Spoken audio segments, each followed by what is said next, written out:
Cooking with Digimon continues this week after hearing about this particular combo from one of my locals.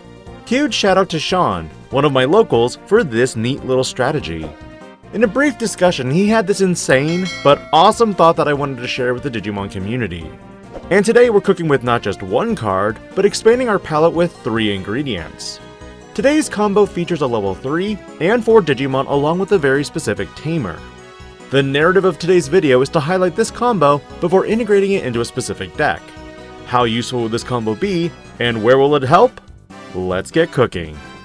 Labramon is the first component of this combo, a Digimon that on play allows you to place one Seasarmon or one level 3 blue Digimon from your hand as this Digimon's bottom Digivolution card to draw 1. This Digimon also has a when attacking once per turn effect where if this Digimon has jamming, gain 1 memory.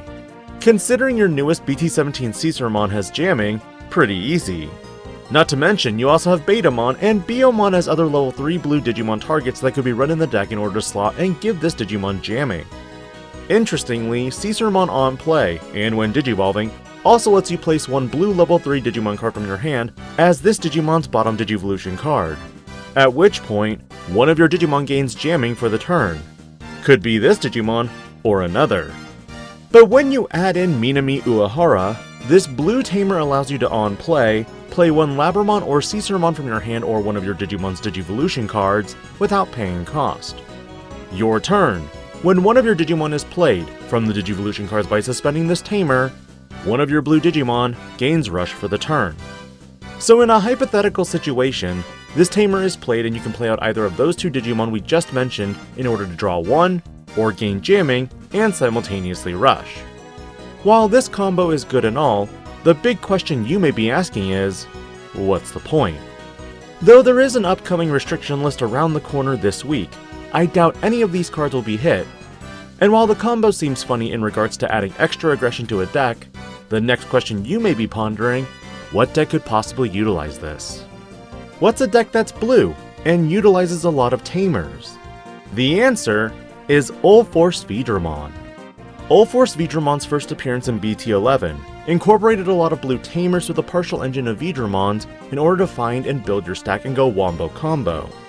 Later renditions of this deck would incorporate Jerry Kato and Leomon for another pseudo-blocker engine for the deck. But now a few sets later, players have incorporated Magnamon X into the deck as well, utilizing Gold Veedramon.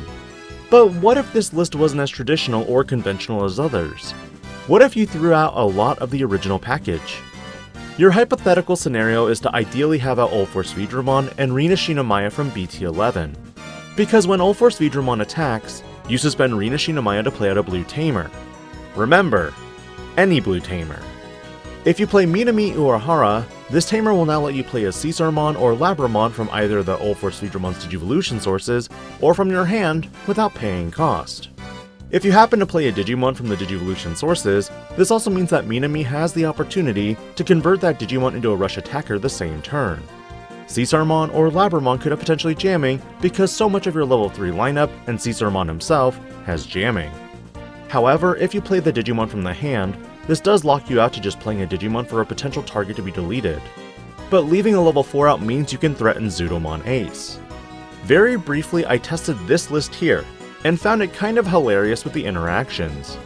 Moving forward with cooking with Digimon, I'll also be briefly covering a deck profile that highlights the potential of the combo. Like most blue decks here, you're going to see only 4 eggs, 3 Wanyamon and 1 Bukamon. Wanyamon is very important because you need card draw, because you play your cards from hand. Bukamon is just too good not to run. With your level 3s, you have so many potential Digimon that can provide jamming. Betamon, Biomon. I prioritized Biomon particularly because it has blocker at least if you're in a pinch. Labramon helps with potential draw if you tuck a level 3 or Seasarmon under it. And of course Veemon for finding a lot of your line. Level 4s, it's Veedramon for memory gain when you play a tamer or draw 1 if it's the topmost card in play. Seasarmon for the combo we've explicitly mentioned. And 2 promos for against searches, and more memory when you unsuspend, even at the beginning of your turn. But if cost is the problem for this card, you could run your standard Lanamon too for a hybrid for game. Of course your level 5s are going to be 4 Arrow Veedramons for tamer searching, and of course you're going to run 4 Zudomon Ace. Remember, you push out enough bodies to end on a level 4, which means you can threaten Zudomon Ace if they decide to attack. Because at that point, they better delete the Digimon by effect, DP reduce it out of existence, de-digivolve, or bounce it because more than likely, it will have inheritable jamming. I don't really need to comment on Ulforce because Ulforce be Ulforce. You need 4 of these. For your 5th slot, you could go Ulforce X, or if you're feeling extra spicy, Shangpangmon. Option cards, I go with pure consistency in the purest forms with 4 mental trainings, and 1 defensive option card in the form of Ice Wall. Then of course with Tamers you got the 4 Rinas, 2 Davis, and 3 Minami Uraharas. And again, I'm not saying this deck is perfect by any means, nor is it budget. But at times when a meta starts to get stale, don't you want to start seeing some new tricks that you hadn't considered? Labramon, Seasarmon, and Minami Urahara definitely offer some new tricks for these types of decks. Overall, do you see yourself tinkering with this engine in Ulforce Vidramon? Or will you continue playing Leoforce, or even Magnaforce? Let me know your thoughts, and I'll catch you on one final upload for this week. This is DIGI-PANDA, logging out.